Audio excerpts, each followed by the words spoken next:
Қараңыздар, 3,5 миллионнан басталып тұр ағайын. Hyundai Santa Fe назарларыңызда полный привод. Алдын 2023 каллиграфия жасағанға өте әдемі кетеді бар ғой бұған. Қараңыздар, 18-ші лот номермен алғашқы лоттардың бірі, 100 мың пробег, 4 танкісті орында. Алдыңғы бампер комплекттерін қою керек, полный бампер фараларын 2023-тікін қойса болады.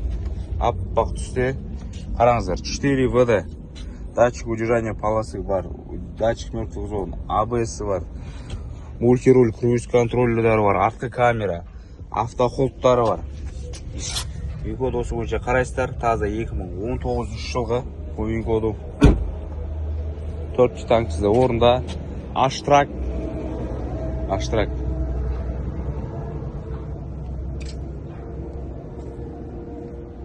Hyundai Santa Fe.